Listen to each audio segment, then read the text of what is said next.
My 4-year-old daughter suddenly exclaimed. Grandma who passed away is telling us to run away right now. It was late at night when we were staying at my in-laws' house. I was puzzled and asked, "What do you mean?"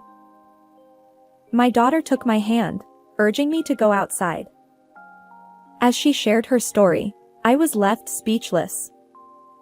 She has always possessed a mysterious ability, and in that moment, fear overwhelmed me. I never imagined that person would be involved in something like this. I've never been more terrified of human beings. Michael, who is 4 years younger than me, and I met when I was 34, and a year later, we got married. We built a house about a 10-minute drive from his parents' place and started our newlywed life. Olivia, let's be happy together from now on. He was incredibly kind, and his parents, who raised him, welcomed me warmly. Michael works diligently every day to become the successor to his father's company. To support him, I quit my full-time job and started working part-time with more flexible hours. Then there's my sister-in-law, Sophia, who scoffs and says, "Working part-time? Aren't you just relying on Michael to take it easy?" She's never been fond of me since our early days of marriage.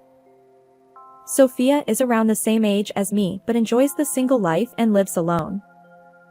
She looks like a career-driven woman, if you ask me. I used to admire her lifestyle and respected her. I even thought that if I had continued working as a full-time employee, I might have ended up like her. Sophia often makes Michael run errands for her. "Michael, I want some ice cream. You can use the change however you like." He complies, and it's a common conversation we hear when everyone gathers at the in-laws' house. Sophia has always doted on Michael, and he rarely opposes her, despite being in his mid-30s. As an only child, I sometimes envy their relationship.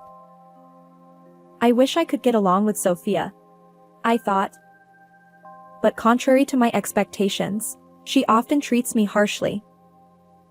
She was somewhat overbearing and would occasionally visit our home when my husband wasn't around. "Olivia, there's a hair on the floor." I've been busy with work today. I was planning to clean later. "You're just working part-time, right? Stop making excuses and get it done. It's a pity that Michael has to live in such a dirty place." Sighing, I complied with her demands. As I cleaned, she'd march into the kitchen and help herself to the half-prepared dishes, tasting them without permission. The flavor is so bland. How can you make something this awful?" "It's not finished yet." "I wonder why Michael ended up marrying someone like you." She never bothered to listen to my side of the story, always bringing up Michael's name. And truth be told, I wasn't particularly skilled at housework, so I felt somewhat resigned to her criticisms. However, there were some things I simply couldn't tolerate. "You only have flashy clothes, don't you? And yet, your underwear is so plain." She'd open my closet without permission and inspect its contents. "Sophia, please stop."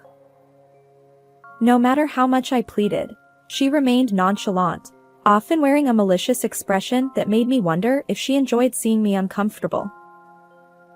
Sophia even checks inside my closet. I've told her multiple times, but it doesn't work. "Can't you talk to her?" I appealed to my husband when he returned home. His response was off-kilter. Really? Maybe she's just curious about what kind of person my wife is. Yet, despite our conversation, he took no action. I felt disappointed by Michael's lack of support. Sophia's unreasonable behavior continued even after that.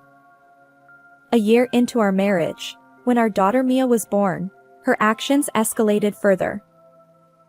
Frustrated by our crying daughter, my sister-in-law glared at me. "She cries so much. It's your poor parenting. And to think you had a girl. Do you even realize you're the wife of the eldest son? She would make snide remarks about everything, eventually throwing hurtful words, blaming everything on me. My husband should have noticed this, yet he always turned a blind eye. Lately, Sophia's tone has been harsh, and it's honestly tough. It's your fault, Olivia, so there's nothing to be done. Or are you implying that Sophia is hysterical? No one said anything like that. He consistently took Sophia's side, refusing to engage seriously. As time passed, my dissatisfaction with Michael grew. Is it okay to continue like this forever? Divorce crossed my mind, but having experienced the loneliness of being raised by a single parent after my own parents' separation, I hesitated. I didn't want my daughter to feel the same way. Despite it all, I endured because my in-laws kindly watched over me. However, I suddenly lost that support. When my daughter Mia was just 6 months old, my mother-in-law succumbed to illness. The shock of her departure left everyone struggling to cope with their emotions. I'm going to visit Dad because I'm worried about him. Understood. Let me know if there's anything I can help with. During this time, my husband frequently visited his father's home, leaving me and my daughter behind. Sometimes he returned late at night. I asked about the reason. Dad feels lonely being alone. But you see your dad at work too, right? Can't you ask Sophia to help with family matters? You're quite heartless. Even though Dad is feeling lonely, you're suggesting I leave him? That's not what I meant. Although I initially expressed my desire for more quality time with our adorable daughter, I realized that parents are important too. I remained silent after that. As time passed, our daughter Mia turned 4. Michael continued his daily visits to his father's house, and his return home was always late at night. I confronted him about his behavior. Michael, you've been busy lately, right? Isn't it difficult for you to keep checking on your dad's well-being? I can go in your place. However, he insisted. Don't visit my dad's house. Sophia wouldn't like it, and I don't want unnecessary conflicts. His determination to keep me away from the family home raised suspicions. I decided to defy his instructions and visit my father-in-law myself. To my surprise, my father-in-law welcomed me with a smile. I've been taking cooking classes and enjoying it. He said happily. His demeanor was completely different from what Michael had described. And then, my father-in-law accidentally let slip a revealing statement that left me astonished. After a few weeks since that incident, one day, my husband suddenly said, Why don't we all gather at my dad's house and have a meal? I hesitated, thinking, but Sophia wouldn't like it if I visited your dad. His unexpected suggestion made me suspicious. He continued. It's fine. Sophia invited us today. So, are you coming? Hurry up and get ready. Michael seemed unusually flustered.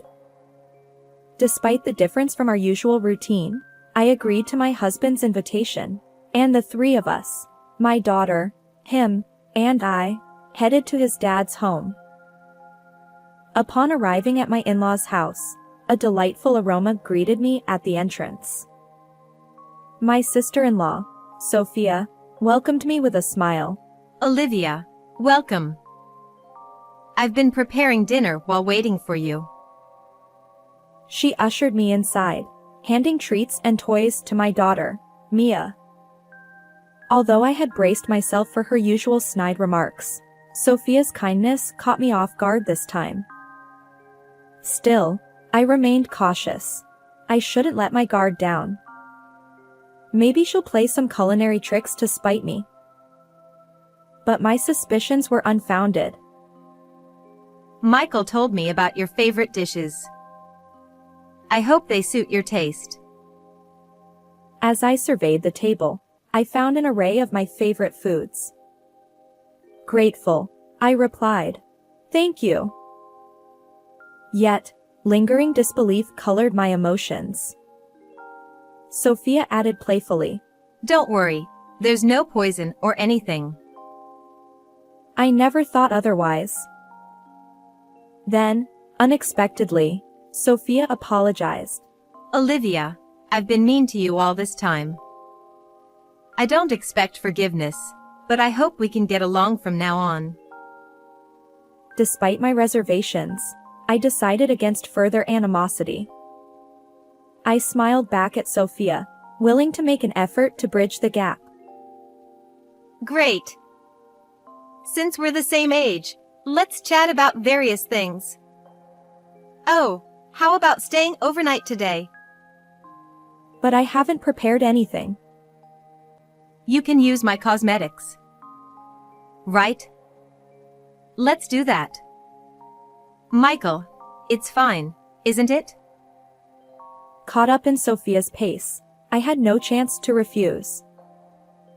I guess this is an important step toward getting along.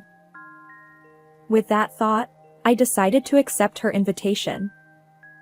Sophia was a great conversationalist, and before I knew it, I was genuinely enjoying our time together.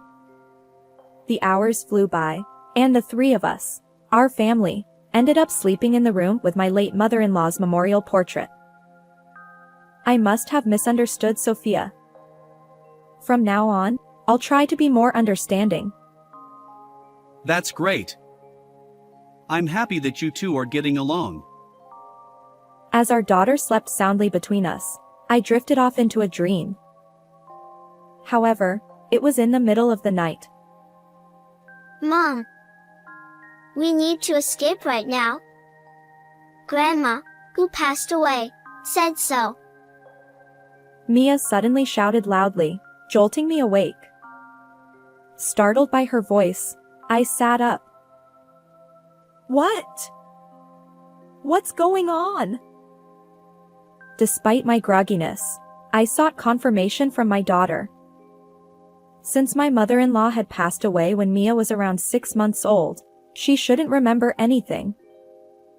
I wondered if Mia was still half asleep, but her eyes were wide open, and she wore an anxious expression. If we stay like this, we'll be killed.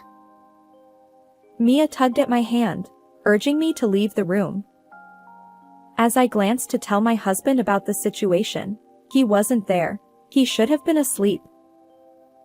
Where could he have gone at a time like this? But I couldn't dwell on that now. I chose to trust Mia's words and escape. Actually, my daughter possessed a mysterious power. When my friends were all pregnant one after another, she accurately predicted the gender of each baby in their bellies. She also warned me when Michael was about to get injured. Michael did indeed hurt himself by slipping on the stairs, but luckily, it was just a minor sprain. However, since that incident, both Michael and Sophia started avoiding Mia, saying she's creepy. It's natural for some people to feel that way, so we decided to keep this power a secret between Mia and me. Grandpa needs to escape with us too.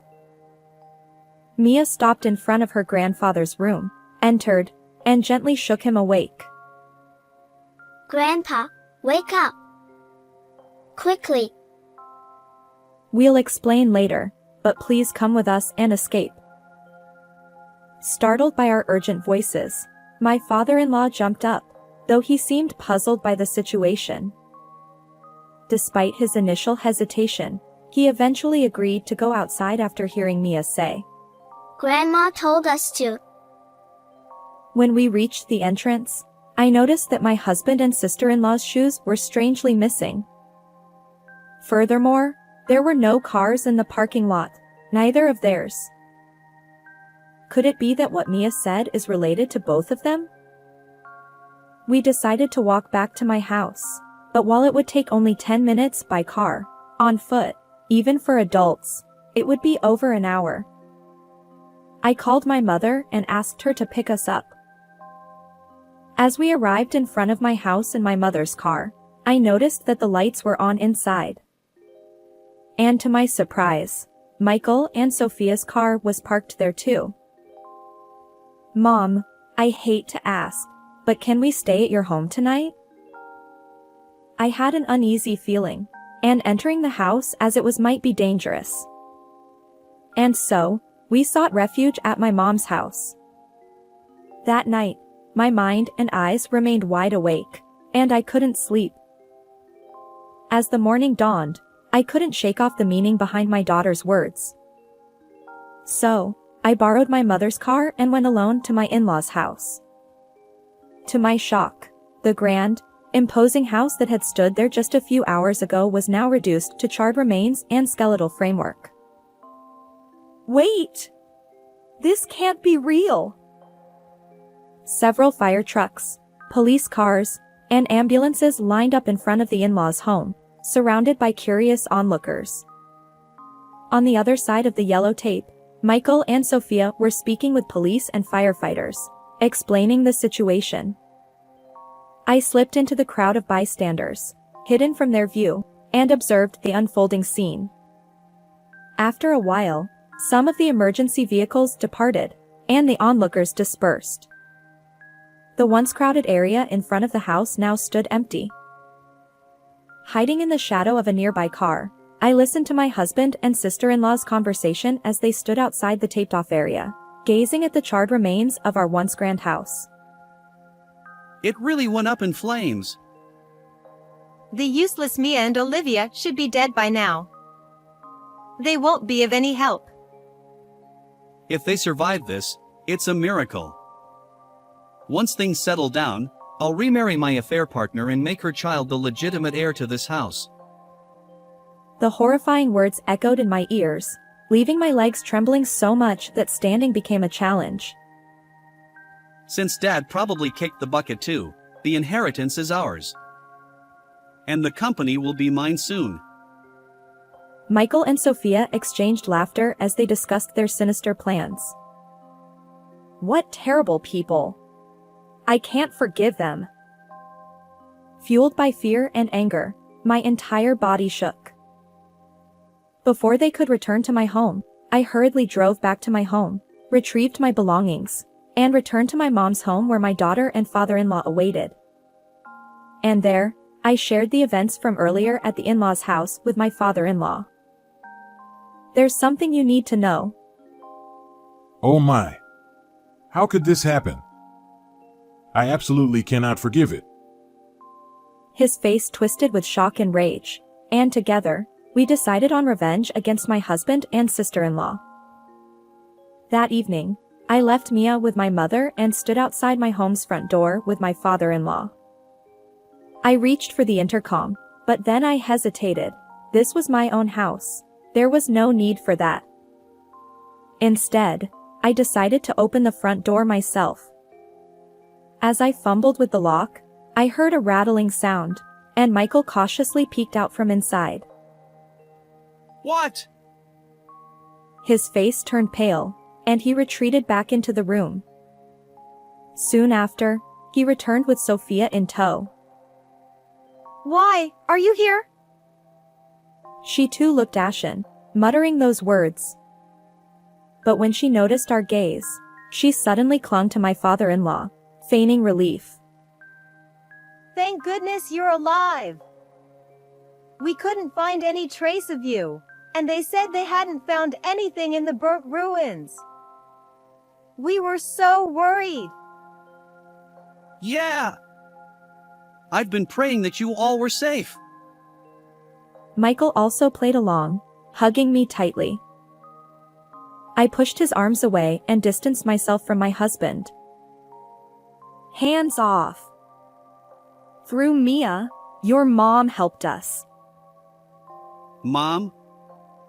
But she passed away 4 years ago. Exactly. Don't spout nonsense. Are you going to talk about Mia's mysterious abilities again? It's truly unsettling. Both of them furrowed their brows and vehemently denied Mia's words.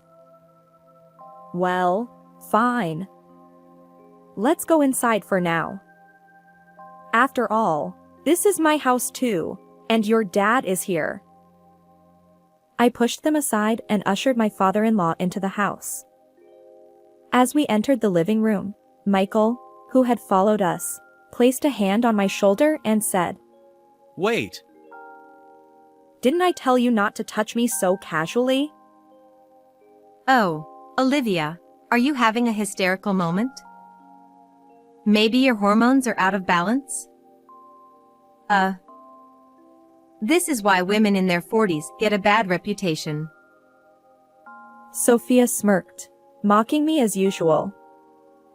Gone was the meek demeanor from the previous day's apology.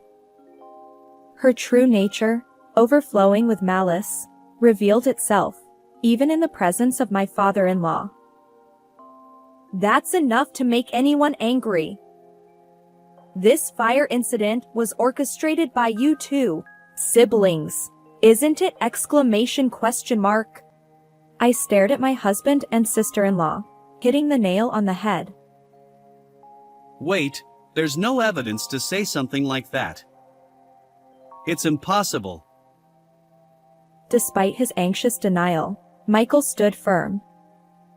Meanwhile, Sophia seemed composed, almost nonchalant. Olivia, really? Suspecting your own family? Something must be wrong with you.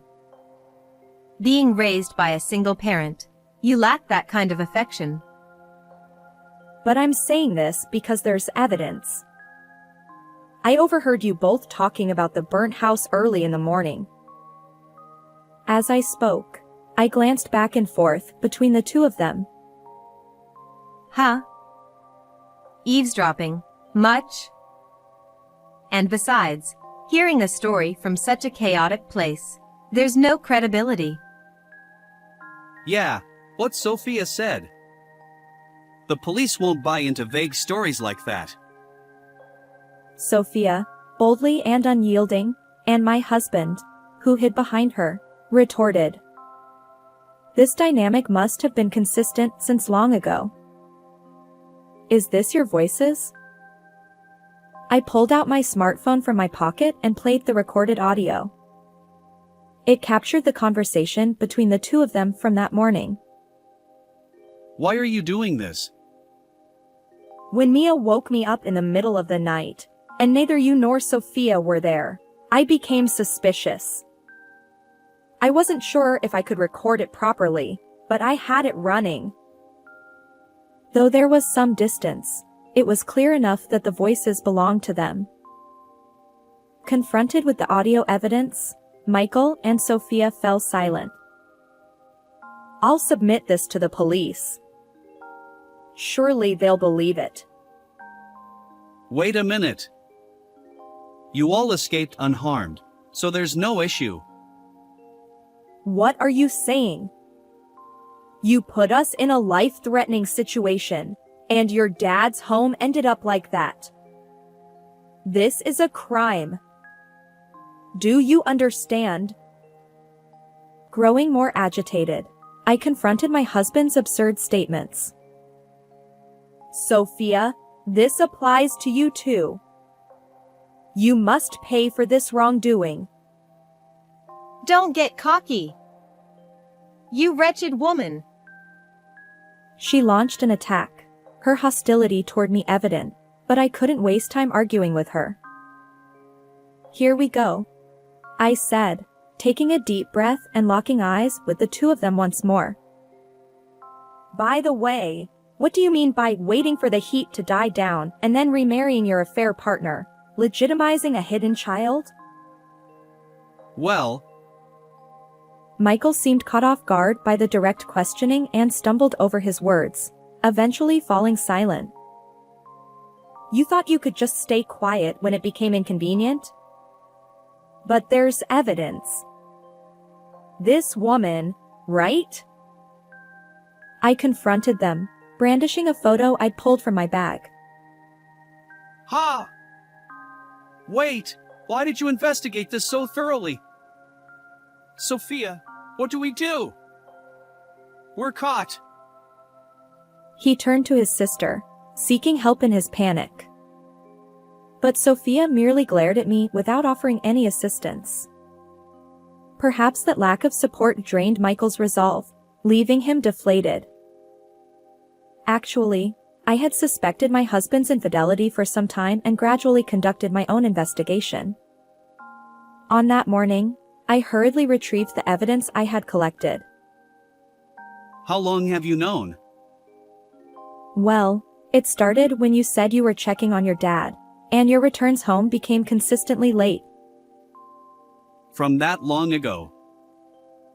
But I became certain when your dad told me something.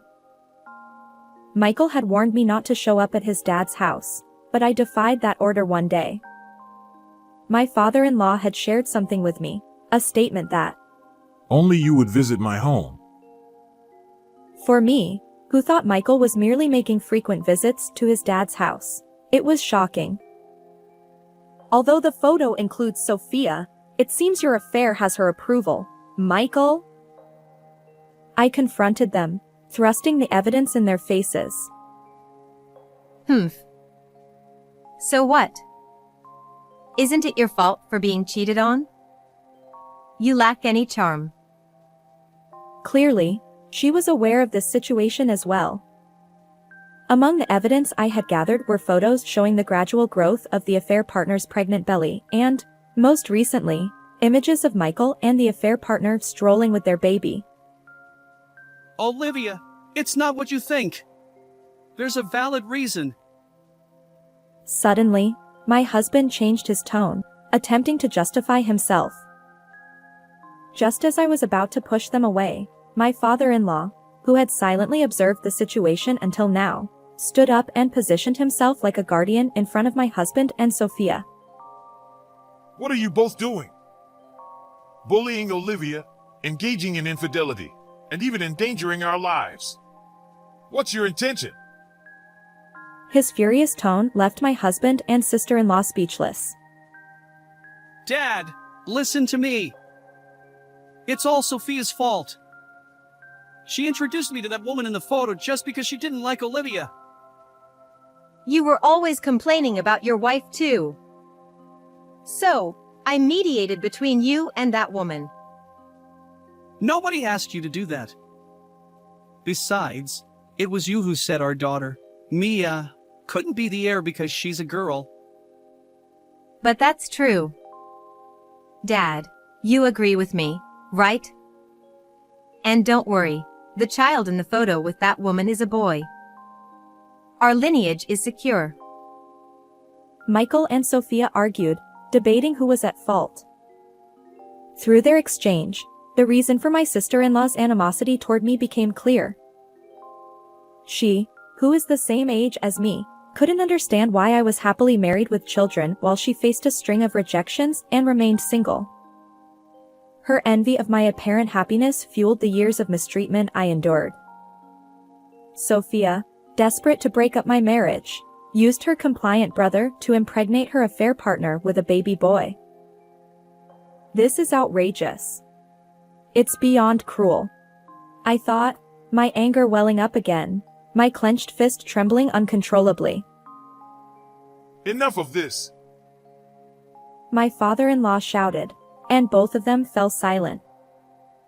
Their demeanor resembled that of chastised children shrinking before an angry dad.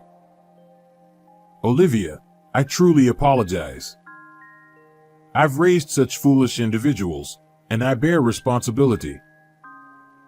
My father-in-law apologized repeatedly, and I offered him my best smile. Without hesitation, I turned to Michael and fixed him with a stern gaze. We need a divorce, I declared, handing him the divorce papers with my section already filled out. This saves us the trouble of negotiating. We'll officially welcome the affair partner's child as the heir. Sophia snatched the papers from my hand before Michael could even react, dancing with apparent delight. Yeah, that settles it. Michael echoed in the same tone as Sophia. Heir? Ridiculous. As long as I'm alive, you won't get your way. He glared at them. Dad, what are you saying? Isn't this a cause for celebration? Sophia's eyes sparkled. Sophia, I sever all ties with you. Don't ever cross my path again. Michael, the same goes for you. You're fired from the company. And so, my father-in-law delivered his verdict to the two of them. Wait a minute. Without me, the company would collapse. Is it okay to do this? Exactly. If you sever ties with us, you'll be all alone. And what about the inheritance? Their concerns ultimately revolve around money. Upon hearing this, my father-in-law's expression momentarily revealed a hint of sadness. You're both strangers to me now. The company and the inheritance are irrelevant. What? Sophia erupted in anger, while my husband, flustered, tried to reason with his father. Dad, reconsider. He shook his father's shoulders, pleading. The heir will be Mia, my grandchild who saved our lives. With that declaration, my father-in-law let out a heavy sigh. Wait. Mia is my child, so I might still get a share of the inheritance, right? Michael grinned, asking me an audacious question. In this situation, I couldn't help but question his nerves. She doesn't want to see you. After everything that's happened, she's scared, and there are hardly any memories between you. I replied firmly. But I'm her father. I won't allow it. Nevertheless, this is the result of your inaction over the past 4 years. After the divorce, I'll respect our daughter's wishes and won't allow visitation. I don't want that. I don't want a divorce. Olivia, please. Michael wailed loudly, clinging to me. Olivia, I apologize for everything. Please convince Dad to reconsider. Even Sophia, seeking mediation, pleaded with me. Although you two might be preoccupied with divorce and estrangement, both of you need to go to the police now regarding the fire incident. Do you understand? Please don't involve the police. I'll be a better husband and dad. I won't let Sophia manipulate me anymore. Let's start anew as a family of 3. Seriously, don't bring the police into this. What about my hard-earned career? Even though they've come this far, they seem to only think about themselves and say whatever they want. Enough. Reflect on your actions and make amends. I firmly rejected them, pushing them away. Michael and Sophia mumbled in response, collapsing to their knees. Afterward, I took my husband and sister-in-law to the police station and submitted the audio evidence. Both of them confessed, and they were arrested in connection with the recent fire incident. The divorce with Michael was finalized, and he agreed to pay $20,000 in alimony for the affair, along with monthly child support of $400 for our daughter, Mia. Since he'll be behind bars for a while, I intend to collect those payments when he's released. As a bonus, I also received a tidy $7,000 in compensation from the affair partner. Sophia faced the same fate, with her conviction confirmed. She lost her job, of course. Abandoned by her father and separated from the brother she doted on, she's now all alone. Well, it's a consequence of her own actions. My father-in-law, with whom I still maintain contact, is determined to keep working until Mia becomes the heir. Our daughter is enthusiastic about becoming the president of a grandpa's company. These days, life is peaceful, and I feel truly happy. How did you find this story? If you enjoyed it, consider subscribing to our channel. Until next time.